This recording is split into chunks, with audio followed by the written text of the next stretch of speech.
बिस्मिल्लाहिर्रहमानिर्रहीम। अस्सलाम वालेकुम नाज़रीन। मुअज़्ज़ज़ नाज़रीन ग्रामी, इस कहानी की इससे पहले आप 25 किस्तें सुन चुके हैं। अब 26वीं किस्त मुलाहिज़ा फरमाएं। शरफू सारा दिन मुझे नज़र नहीं आया था। रात के खाने पर वो पहुंच गया। वो एक नीली फोक्स वैगन में आया था। खाने के बाद उसने घड़ी देखी और मुझे साथ लेकर उसी गाड़ी में कासम खान की कोठी की तरफ चल दिया। मुझे ये देखकर खासी हैरत हुई कि कासम खान के चौकीदार ने मुझे नहीं पहचाना या फिर उसने शायद चेहरा सपाट रखने में ही याफियत समझी थी। उस घर के कुत्ते बिल्लियां भी शरफू को अच्छी तरह पहचानते थे।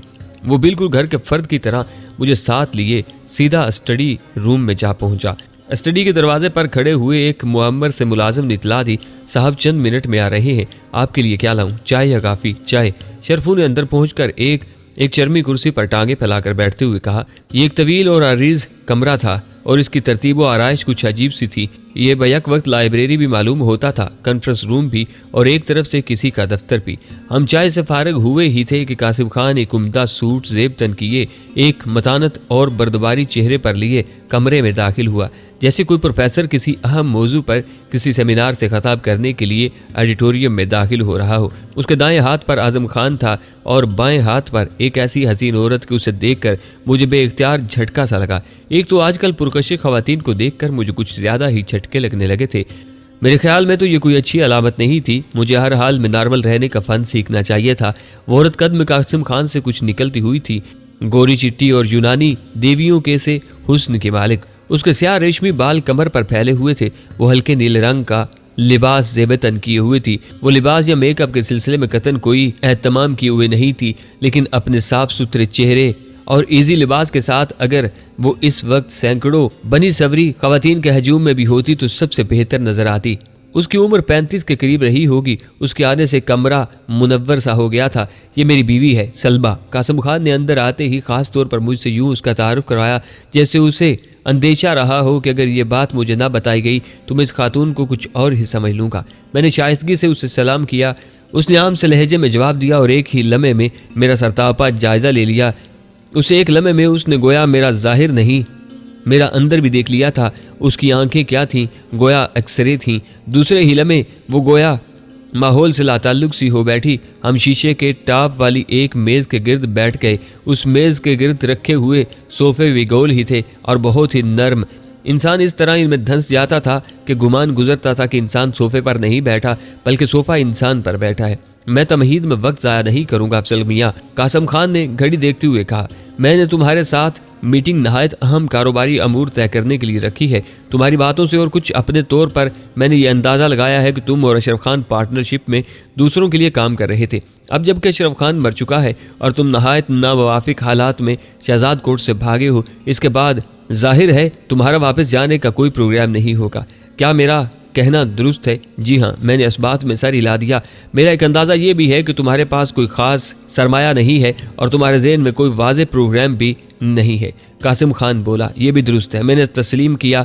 इन हालात में एक तो ये मेरा इखलाकी फ़र्ज़ भी बनता है, दूसरा मुझे ज़रूरत भी है कि मैं तुम्हें अपने लिए काम करने की पेशकश करूं। वो सोफे के पुश्ते से टेक लगाते हुए बोला, ये मत समझना कि तुम्हारे हालात और तुम्हारी मजबूरियों से फ़ायदा उठाते हुए मैं तुम्हें कोई नारवा सी पेशकश करूंगा। मैं इतना मौका परस्त नहीं हूँ। मुझे उम्मीद है कि मेरी पेशकश तुम्हें बाइज़्ज़त महसूस होगी। मैं तुम्हारे मुतल्लिक़ ज़्यादा नहीं जानता, लेकिन मेरी नज़र कहती है कि तुम काम के आदमी हो और फिर यह काम लेने वाले पर भी मुनहसर होता है कि वो ना तराशीदा पत्थर को तराश कर हीरा बना ले। तुम्हें शायद अंदाज़ा हो गया हो कि मेरा काम खासे वसी पैमाने पर फैला हुआ है, लेकिन मेरा ग्रोह इतना बड़ा नहीं है। मैंने महज ज़्यादा नफरी देख देख कर खुश होने के लिए नत्थु खैरे भर्ती नहीं कर रखे जो आए दिन मेरा माल पकड़वा कर मेरे लिए दर्द सर का बायस बने रहें।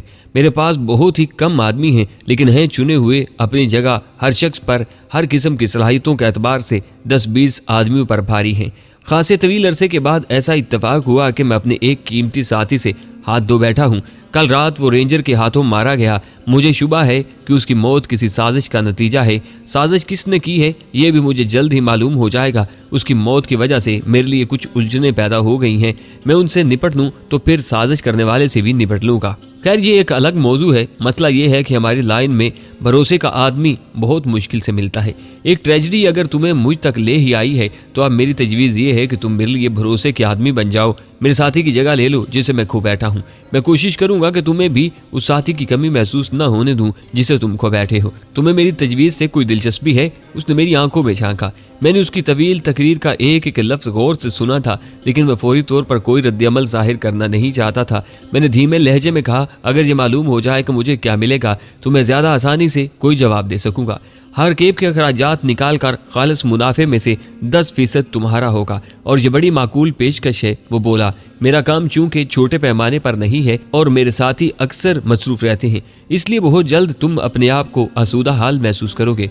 मैंने उसकी तरफ देखते हुए हुनकारा भरा और ये जाहिर करने की कोशिश की कि मैं उसकी पेशकश पर गौर कर रहा हूँ। हालांकि मैं उस पर कतन गौर नहीं कर रहा था, मैं तो इसकी खुशकिस्मती पर रश्क कर रहा था। कमबख्त को बहुत ही खूबसूरत बीवी मुयस्सर थी। चंद एक मोटी बातें और बताता चलूं। कासिम खान बोला, तुम्हारी रहाइश का इंतज़ाम मेरे ज़िम्मे होगा और तुम्हें 1 हफ्ते की ट्रेनिंग लेनी होगी। ट्रेनिंग बस ये होगी कि कुछ लोगों से मिलना मिलाना होगा ताकि वो तुमसे और तुम उनसे वाकिफ़ हो सको। ज़हन नशीन करना होगा कि किस वक्त किस शख्स से क्या काम लिया जा सकता है। हमारे रूट समझने होंगे और ये भी समझना होगा कि किसी सूरत में क्या कदम उठाया जाएगा। हर पार्टी के अपने कुछ तौर तरीके होते हैं। मेरा तरीक़ाकार दूसरों से ज़रा मुख्तलिफ है, इसलिए मैंने बहुत कम अरसे में अपने हरीफों से कहीं ज़्यादा तरक्की की है। मेरे हाथों में बहुत कुछ सीखने का मौका मिलेगा और मैं अपने साथियों को फलने फूलने का मौका देने के लिए मामले में बेहद फराख दिल वाक़ हुआ हूँ, ख़ुसूसन उन साथियों को जो मेरे लिए काम करने के दौरान मुझसे अलग होने के बाद, यहाँ तक कि किसी साजिश का शिकार होकर गिरफ्तार हो जाने के बाद भी हत्तुल इम्कान कोशिश करते हैं कि मुझे कोई नुकसान न पहुँचने पाए। गो कि मेरा इंतज़ाम ऐसा है कि किसी साथी की तरफ से उसकी तमाम तर कोशिश के बावजूद मुझे नुकसान पहुंचने का इम्कान कम ही होता है। लेकिन इंसान को बहरहाल खुशफहमियों में मुब्तला नहीं रहना चाहिए, हर वक्त चौकस रहना ही बेहतर होता है। मैंने तकरीबन हर पहलू तुम्हारे सामने वाजे कर दिया है, बोलो क्या कहते हो? ठीक है, मुझे मंजूर है। मैंने गहरी सांस लेकर कहा, बहुत खूब। उसने तमानियत से सर हिला दिया। इससे पहले कि वो मजीद कुछ कहता, मैंने जल्दी से कहा, लेकिन ट्रेनिंग शुरू करने से पहले मैं कम अज़ कम 3-4 दिन की मजीद मोहलत चाहूँगा। मैं अभी जी भर कर लाहौर की सैर करना चाहता हूँ, यहाँ की हर गली हर कोचे से आशना होना चाहता हूँ। उसके बाद मैं पूरी तनदही से काम में जुट जाऊँगा। मुझे कोई एतराज़ नहीं, कासिम खान बोला। 3 दिन ज़रूरी नहीं, जब तक तुम्हारा मूड न बने तुम आराम करो, घूमो फिरो। जब काम का मूड हो मुझे फ़ोन कर देना। एक शख्स आएगा और तुम्हें अपने साथ ले जाएगा। यूँ समझो कि उससे मुलाकात होते ही तुम्हारी ट्रेनिंग शुरू हो जाएगी। बहरहाल अब नए ठिकाने पर तुम कल ही मुंतकिल हो जाओ। मॉडल टाउन वाली कोठी सिर्फ हंगामी ज़रूरियात के लिए वक्फ है। मैं पूरी कोशिश करता हूँ कि वहाँ हर वक्त कम से कम लोग मौजूद रहें। शरफू कल तुम्हें तुम्हारा नया ठिकाना दिखा देगा। बहुत बेहतर, मैंने धीमी आवाज़ में कहा। इसी खुशी में चाय का एक दौर और चल जाए तो अच्छा है। तवील गुफ्तगू के बाद कासिम खान मुस्कुराया। घर पर बेगम की तरफ से हमें ऐसे ही मशरूबात का दौर चलाने की इजाज़त है, चाय, कॉफ़ी, शरबत, अस्क्वाच वगैरह।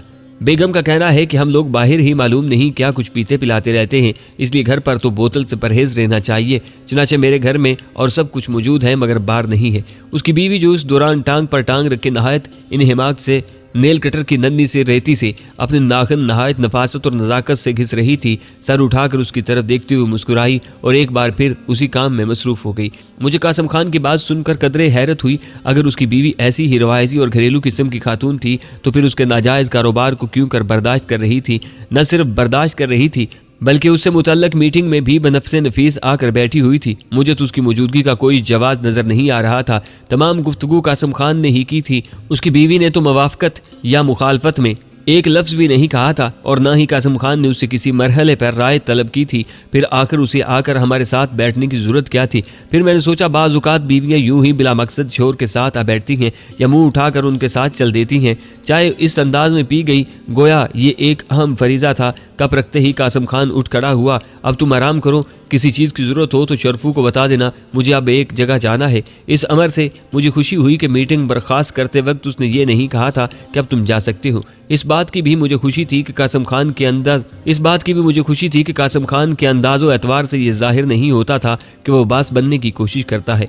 बाज़ फिल्में देखकर और तावीलें और नावल पढ़कर मेरे जहन में इस लाइन के बिग बॉस का जो तसव्वुर था कम अज़ कम वैसा वो कतन नहीं था। गुफ्तगू और शख्सियत दोनों ही के एतबार से वो मेरे तसव्वुर से मुख्तलिफ था। बाहर आकर हम गाड़ी में बैठे और मॉडल टाउन वाली कोठी की तरफ चल दिए। रास्ते में शरफू बोला, तुम बहुत खुशकिस्मत हो। कासिम खान के गिरोह में तो छोटी सी छोटी पोजीशन हासिल करने के लिए भी बहुत से लोग तरसते हैं, जबकि तुम्हें तो वो एकदम ही अपने एक पुराने साथी की जगह दे रहा है। मालूम नहीं क्यों वो तुम्हारा काम देखे बगैर ही तुमसे मुतासर हो गया है। आदमी बहरहाल जौहर शनास है, उसका इंतखाब गलत नहीं हो सकता। इनडायरेक्ट तारीफ का शुक्रिया। मैंने कहा, वैसे ये शख्स था कौन और किस तरह मारा गया जिसकी जगह मुझे लाया जा रहा है? ये तो मुझे मालूम नहीं। शरफू माजरत ख्वाना लहजे में बोला, मेरा इस लाइन से कोई ताल्लुक नहीं। मैं फैसला नहीं कर सका कि वो वाकिल इल्म था या मसलहत गोशी से काम ले रहा था। बहरहाल दोनों सूरतों में मुझे कोई खास परवाह नहीं थी।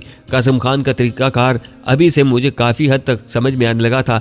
हर शख्स का एक दूसरे से सिर्फ ज़रूरी हद तक राब्ता, हर अहल शख्स पर एतमाद, फौरी फैसले और इस किस्म की दीगर बहुत सी खुसूसियात थीं जिनकी झलकियाँ मुझे नजर आने लगी थी। उसके अलावा वो शख्स मुझे बहुत तेज़ और तूफ़ानी अंदाज में काम करने का आदी मालूम होता था। उसने एक मशीनरी सेट कर दी थी, हर पुर्जा अपना काम कर रहा था। वो सिर्फ मशीनरी को ऑपरेट करने के सिलसिले में दौड़ भाग में मसरूफ रहता था। तहम मेरे ख्याल में शरफू से कुछ दूसरी चीज़ों के बारे में पूछने में कोई हर्ज नहीं था। इस बारे में मैंने बराह रास्त सवाल नहीं किया। सरसरी से लहजे में कहा, कासिम खान और उसकी बीवी की जोड़ी बड़ी बेजोड़ सी लगती है।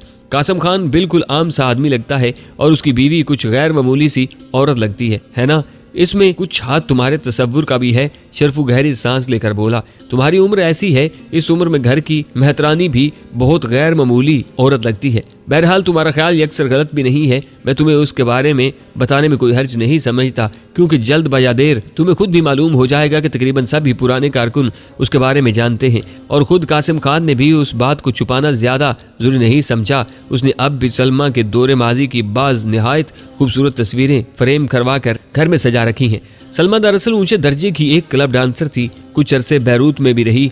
मुझे जरा एक सिगरेट सुलगा कर देना। उसने डैशबोर्ड पर पड़े हुए पैकेट और लाइटर की तरफ इशारा किया। सिगरेट का एक कश देकर वो बोला, जहां तक मुझे मालूम है कासिम खान ने बैरूत ही के एक होटल में उसका रक्स देखा था और वहीं मुर्गे बिस्मिल की तरह तड़पने लगा था।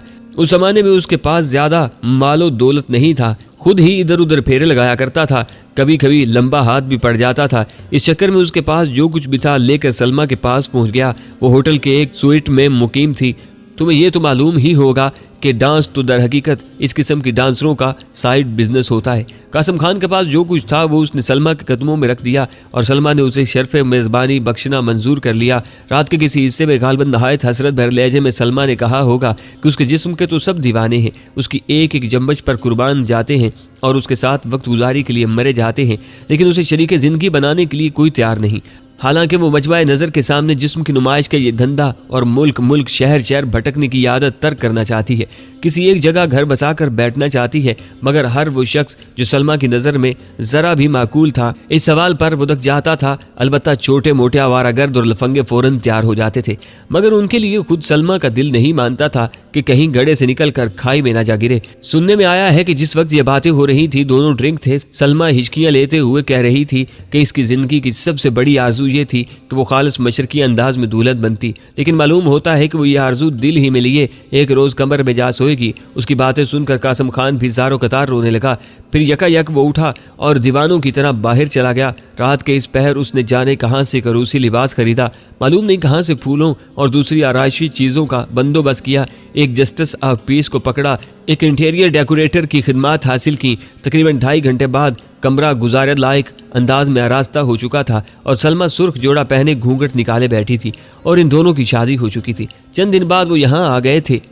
कासिम खान बहरहाल अहद का पक्का रहा। बहुत अच्छी तरह उसने अपनी बात निभाई और उस औरत ने भी अपने आप को बिल्कुल बदल लिया। अब तो मुकम्मल तौर पर एक घरेलू औरत मालूम होती है। वो कासिम खान के लिए खुशबख्त भी बहुत साबित हुई है। सुना है उसने तरक्की ही शादी के बाद की है और अब तो उसने अपना जायज़ कारोबार भी खूब सेट कर लिया है। औलाद? मैंने पूछा। 2 लड़के हैं, कम उम्र ही हैं, एक अमेरिका में पढ़ रहा है, दूसरा यहाँ है। शरफू ने बताया। हम मॉडल टाउन वाली कोठी पर पहुंच चुके थे। ड्राइवे में शरफू गाड़ी से उतरते हुए अंगड़ाई लेकर बोला, आज मैं बहुत थका हुआ हूँ, वरना तुम्हें थोड़ी सी सैर और करवा देता। अब कल दोपहर को ही मुलाकात होगी, खुदा हाफिज। शब बखैर। वो यकलक थी, गोया मुझसे लाताल्लुक सा होकर अंदर चला गया। शरफू के रवैये में यही एक ख़ास बात थी कि अचानक खट से गोया उसके जहन में कोई स्विच दब जाता था और उसकी सोचों का ट्रैक बदल जाता था। उसका जहन कहीं और पहुंच जाता था। जमील दरवाज़ा खोले मेरा मुंतज़िर खड़ा था। मैं भी अंदर आकर अपने कमरे की तरफ चल दिया। दूसरे रोज़ शरफू ने दोपहर के वक्त मुझे साथ लिया और गुलबर्ग के एक मकान में ले गया। मकान ज़्यादा बड़ा नहीं था और दरमियान से 2 हिस्सों में तकसीम था। दोनों हिस्सों के 2 अलग अलग छोटे छोटे गेट थे। दोनों पर ताला पड़ा हुआ था। एक गेट पर किसी शफीक अहमद खान के नाम की तख्ती लगी हुई थी। नाम के नीचे 3-4 डिग्रियां और इलेक्ट्रिकल इंजीनियर का ओहदा भी लिखा हुआ था। शरफू दूसरे गेट का दरवाज़ा खोलने लगा जिस पर नेम प्लेट नहीं थी। तुम तो मुझे किसी शरीफ आदमी के पड़ोस में डालने लगे हो, मैंने कहा। तुम भी एक शरीफ आदमी हो। शरफू मेरी तरफ देखते हुए मुस्कुराया। तुम्हारे पोर्शन के गेट पर तुम्हारे नाम की भी तख्ती लगेगी जिसके मुताबिक तुम एक नाम निहाद कंपनी के सेल्स मैनेजर होगे। तो क्या वो शख्स भी? मैंने दूसरे पोर्शन की तरफ इशारा किया। नहीं नहीं, शरफू जल्दी से बोला, वो वाकई कोई शरीफ आदमी है। मतलब ये है कि हमसे उसका कोई ताल्लुक नहीं। ये दोनों किराए के पोर्शन है। तुम्हारे पोर्शन का 2 साल का किराया दिया जा चुका है। तुम्हें अपने पड़ोसी से ज़्यादा फ्री होने की ज़रूरत नहीं। अव्वल तो वो खुद भी ऐसी कोशिश नहीं करेगा, बल्कि यहाँ कोई भी तुम्हारे सुकून में मखल होने की कोशिश नहीं करेगा। अंदर पहुंचकर मैंने देखा वो एक मुख्तसर लेकिन माकूल और साफ़ सुथरा पोर्शन था। कमरे सिर्फ 2 थे लेकिन कुशादा थे। सहन बरामदा ही नहीं बल्कि 4-6 गज़ का एक मुख्तसर सा लान भी मौजूद था। हल्का फुल्का फर्नीचर और ज़रूरत की दीगर चीज़ें भी मौजूद थीं। फ़ोन भी था। इस ख्याल से मुझे अजीब सी तमानियत का एहसास हुआ कि मैं खुद मुख्ताराना अंदाज में यहाँ रहूँगा। मुझे याद आया कि कस्बे में रहाइश के दौरान जब मैं कॉलेज छोड़कर घर में चचियों के सामने और बाहर कर्ज ख्वाहों के सामने जलील होता था तो अपने ख्वाबों की इंतहा बस ये होती थी कि काश शहर में 1800 की नौकरी मिल जाए, रहने के लिए अपना एक साफ़ सुथरा कमरा हो जिसमें एक बेड और 2 कुर्सियों के अलावा छत का पंखा भी मौजूद हो। तो फिर क्या ही बात है, मज़े आ जाएं। ज़िंदगी कैसी ऐशो इशरत में गुजरे। और अब जो कुछ मुझे मिल रहा था और जो मिल चुका था मेरी तवक्कात बल्कि मेरी औकात से ज़्यादा था। तहम ज़िंदगी का रास्ता ज़रा बदल गया था। इस बारे में कभी दिल में कुछ खटक सी महसूस होती थी लेकिन मैं उस तरफ ध्यान नहीं देता था।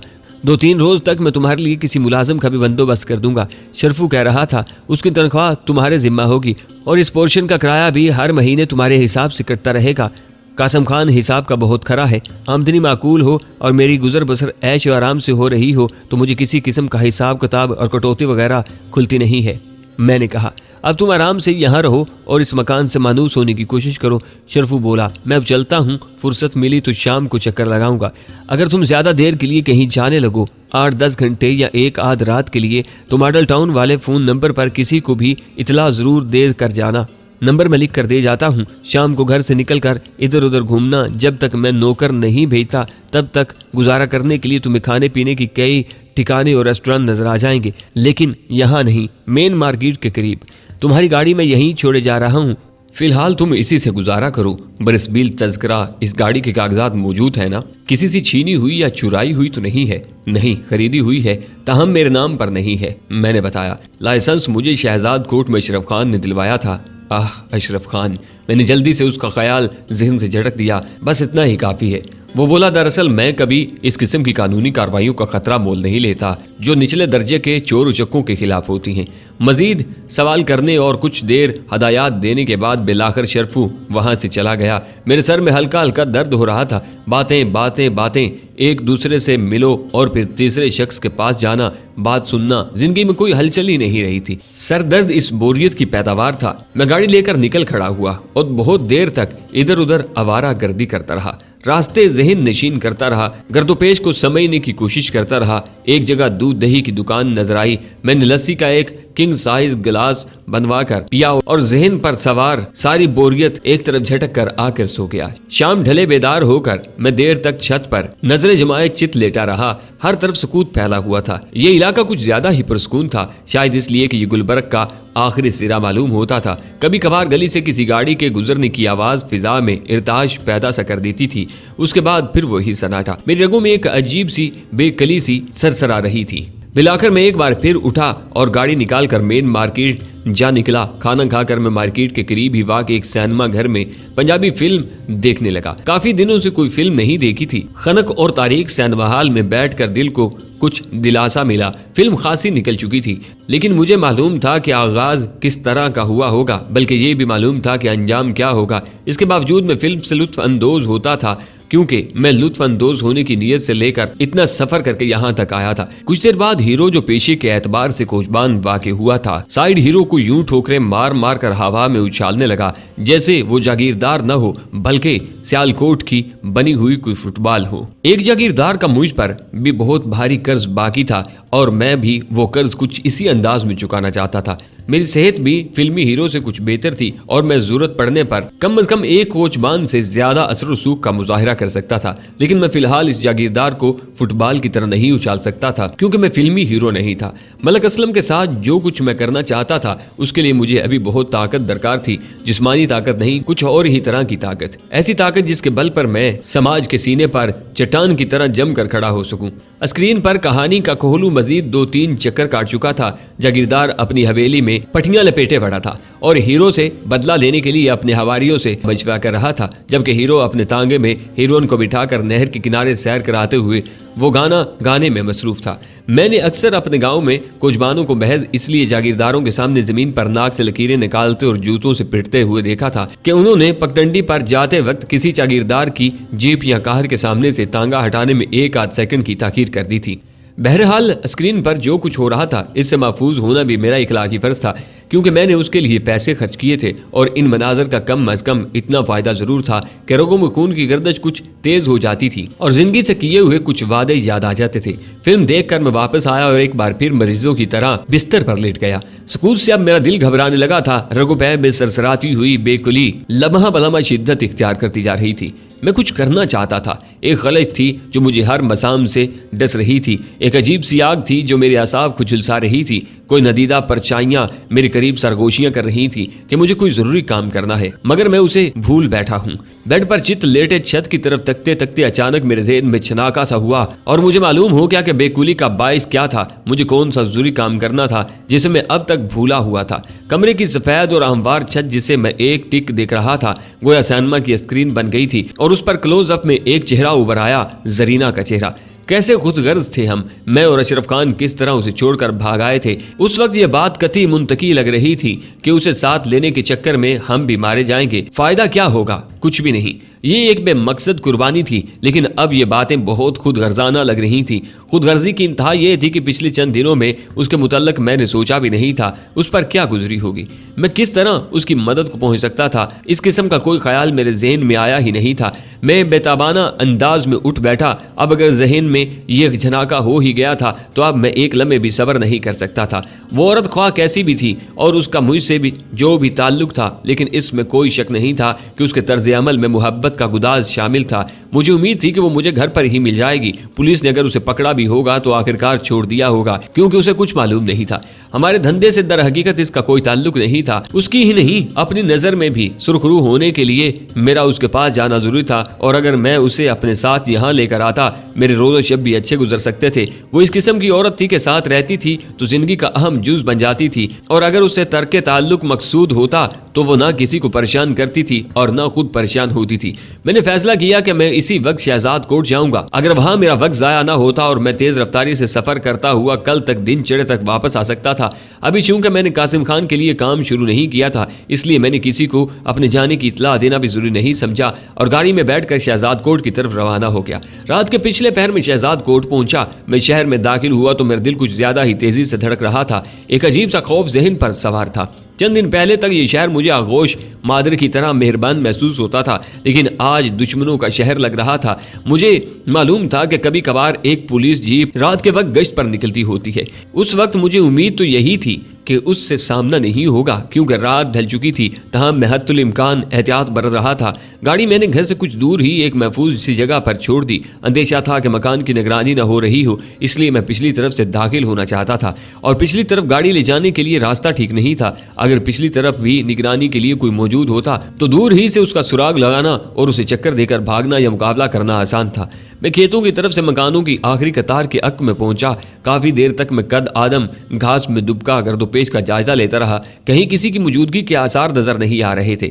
मैं घास में चलता हुआ मकान की तरफ बढ़ा। घास का सिलसिला खत्म हुआ तो मैं कुछ और मोहतात हो गया। ऊंची नीची कच्ची जमीन में कहीं कहीं छोटे छोटे गड्ढे भी थे जिनमें बारिश का पानी भरा हुआ था। कहीं कहीं मेंढक टकराए हुए एक गड्ढे से दूसरे गड्ढे में छलांगे लगा रहे थे। मकान की बड़ी सी अकबी खिड़की अब मुझे साफ नजर आ रही थी। मुझे यकीन था कि ख्वाबगाह में रोशनी है, लेकिन खिड़की बंद थी और पर्दा नहायत एहतियात से फैला दिया गया था कि जरा सी भी रोशनी बाहर न जाने पाए। मैं खिड़की का शीशा खटखटाना नहीं चाहता था। मेरे ख्याल में बेहतर यही था कि मैं किसी तरह नहायत खामोशी से अंदर पहुंचता और जायजा लेता कि वहां मेरे लिए कोई फंदा तो मौजूद नहीं। अगर कोई फंदा मौजूद होता और मैं उसके आसार महसूस करने में कामयाब हो जाता तो उसी वक्त खामोशी से वापस आ सकता था। खिड़की के करीब पहुंचकर मैंने सुनगुन लेने की कोशिश की। कोई आवाज सुनाई नहीं दे रही थी। मैंने जूते उतार कर खिड़की के करीब रखे और खिड़की का छज्जा पकड़कर जिस्म को समेटते हुए छज्जे पर चढ़ गया। वहां से गिरने का पूरा पूरा खतरा मोल लेते हुए मैं दीवार पर पहुंचा जो बमुश्किल 1.5 बालिश चौड़ी थी। दीवार पर हाथ जमा कर मैं दूसरी तरफ लटक गया। फिर पंजों के बल राहदारी नुमा लंबूतरे सेहन में कूद गया। बेडरूम की जो खिड़की मकान के अंदर खुलती थी उसका पर्दा हटा हुआ था और रोशनी बाहर आ रही थी। यही नहीं, दरवाजे का एक पट भी खुला हुआ था। उसी लम्हे मैंने हल्की हल्की सिसकियों की आवाज सुनी। ऐसी सिसकियां जिन्हें होंठों में दबाए रखने की पूरी कोशिश की जा रही थी। उन सिसकियों में हल्की हल्की आहें भी शामिल थी। मेरे जिस्म में एक सर्द सी लहर दौड़ गई। उस आवाज को सही तौर पर पहचानना तो मुश्किल था, लेकिन मेरा दिल कह रहा था कि यह आवाज जरीना के अलावा किसी और की नहीं हो सकती। चंद लम्हे मैं दीवार से चिपका रहा, बेहिस हरकत खड़ा रहा, बल्कि पंजों के बल खिड़की के करीब पहुंचा। मोहतात अंदाज में कमरे में झांका। जरीना अंदर मौजूद थी और तन्हा ही थी, लेकिन उसे पहचानने में मुझे खासी दिक्कत पेश आई और जब मैंने उसे पहचान लिया तो मेरा जिस्म सुन्न होकर रह गया। वो बेड पर आड़ी तिरछी पड़ी थी, उस गुड़िया की तरह जिसे बहुत से फसाद पसंद बच्चों ने बुरी तरह नोच के सोड़ कर एक तरफ फेंक दिया हो। उसके होंठ कटे फुटे और सूजे हुए थे। रुखसारों और पेशानी की जिल्द फटी हुई थी। आंखों के गिर्द निलाहट और वर्म थी। आंखें तकरीबन चुप गई थी। बाल बुरी तरह उलझे हुए थे और उसके बावजूद कुछ छिद्रे छिद्रे से लग रहे थे। बाजुओं और गर्दन वगैरह का भी जितना हिस्सा नजर आ रहा था उस पर नील थे या फिर ऐसे निशानात जैसे उसके जिस्म को सिगरेटों या तपते हुए लोहे से दागा गया हो। इन तमाम निशानात पर कहीं सुर्ख, कहीं पीली और कहीं गोया बेरंग दवा लगी हुई थी। वो गर्म पानी की बोतल लिए कहीं कहीं टकोर करने की कोशिश कर रही थी, लेकिन उसे इसमें भी दिक्कत पेश आ रही थी। उससे किसी करवट भी लेटा नहीं जा रहा था। वो जरा सा किसी तरफ को भी हिलती थी तो करा उठती थी। बेख्तियार उसके हल्क से सिसकियां निकल जाती थी जिन्हें वो मसक शुदा होंठ भींच कर रोकने की कोशिश करती थी, लेकिन फिर गालबन होंठों की तकलीफ के बायस भी ये मुमकिन नहीं रहता था। आंसू उसकी मतोरम आंखों से उमड़े चले आ रहे थे। चंद लम्हे तक तो मैं खुद को यही फरेब देने की कोशिश करता रहा कि ये एक डरावना ख्वाब है जो अभी टूट जाएगा, मगर ऐसा नहीं हुआ। बिलाकर मैं अंदर चला गया। वो मुझे देखकर कतन हैरान नहीं हुई, शायद उसमें हैरान होने की भी सकत नहीं रह गई थी। ताम उसके आंसुओं की तगयानी कुछ और बढ़ गई। सिसकियां रुक रुक कर मगर कुचले मसले चेहरे पर एक ऐसी अजियत के आसार उभर आए जो शायद उसकी अब तक की तमाम अजियत पर भारी थे। बेड पर सुकड़ा सिमटा उसका मजबूर जिस्म यूं लर्जने लगा जैसे उसके वजूद में हजारों जलजले मुकीत हों। उसने शायद चीखने की कोशिश की थी, मगर हल्क से महज एक फटी फटी सी बेमानी सी आवाज निकली। बमुश्किल वो बोल पाई, क्या लेने आए हो अब यहाँ पर? दफा हो जाओ, मैं तुम्हारी सूरत नहीं देखना चाहती। तुम अपनी नफरत में हक बजानिब हो, मैंने संभल कर धीमे लहजे में कहा, लेकिन खुदारा चंद लम्हे के लिए गैर जज्बाती होकर मुझे सब कुछ बता दो। तुम्हारा ख्याल है मैं इस हाल में भी गैर जज्बाती रह सकती हूँ? उसने अपने सरापा की तरफ इशारा किया और एक बार फिर करा उठी। इस दौरान मैंने देखा उसकी 2 उंगलियों के नाखून भी गायब थे और एक उंगली बुरी तरह सूजी और मुड़ी हुई थी। खुदा के लिए मुझे मेरे सवाल का जवाब दे दो। मेरी आवाज़ बेइख्तियार रिन सी गई थी। मैंने उसके सामने हाथ जोड़ दिए और उसके करीब घुटनों के बल कालीन पर बैठ गया। चंद लम्हे वो हिचकियां लेती रही। उसका जिस्म झटके खाता रहा। बिलाकर टूटी हुई सी आवाज में बोली, 3 महकमों ने बाहमी इश्तिराक से छापा मारा था। तुम और अशरफ खान यकायक गोया उनके लिए बहुत अहम हो गए थे। यकीनन किसी ने उन्हें टिप दी थी। टिप ही नहीं, और भी बहुत कुछ दिया गया होगा। तुम्हारे फरार के बाद उन्हें यह तो मालूम हो गया था कि अशरफ खान जख्मी हुआ है, और जाने क्यों उन्हें कभी उम्मीद थी कि वो जिंदा नहीं बचेगा। उनका ख्याल दुरुस्त निकला जरीना, मैंने धीमी आवाज में कहा। जरीना के बिगड़े हुए चेहरे पर एक लम्हे को तखय्युर आया, मगर उसने बात जारी रखी। वो मुझे पकड़ कर ले गए।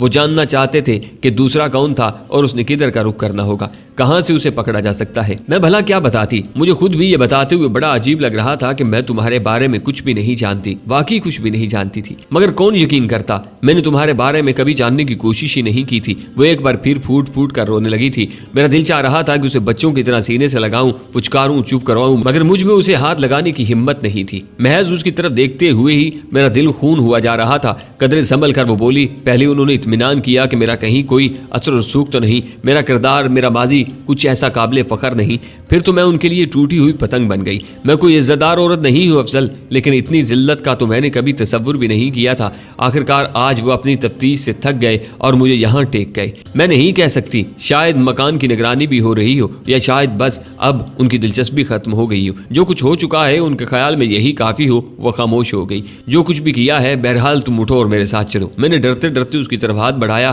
کہ سہارا دے کر اسے اٹھا سکوں۔ نہیں نہیں، وہ دہشت زدہ ہو کر کچھ اور سمٹ گئی۔ مجھے ساتھ لے جانا تو درکنار، خدا کے لیے تم میرے پاس زیادہ دیر بیٹھو بھی مت، چلے جاؤ یہاں سے، مجھے میرے حال پر چھوڑ دو۔ جس طرح چند دن قبل مجھے چھوڑ گئے تھے، میں خود ہی اپنے آپ کو سنبھال لوں گی، خود ہی اپنے معاملات سلجھا لوں گی۔ خدا اس گنہگار کی مغفرت کرے۔ اشرف خان نے یہ مکان میرے نام کر دیا تھا، یہاں اب زیادہ نقدی یا کوئی کام کی چیز تو باقی نہیں رہی، لیکن بہرحال سر چھپانے کا ٹھکانہ تو ہے۔ میں کسی نہ کسی طرح گزارا کر لوں گی، تم بس فوراً یہاں سے چلے جاؤ۔ مجھے کسی کی مدد کی، کسی کے سہارے کی ضرورت نہیں، خدا کے لیے مجھے تنہا چھوڑ دو۔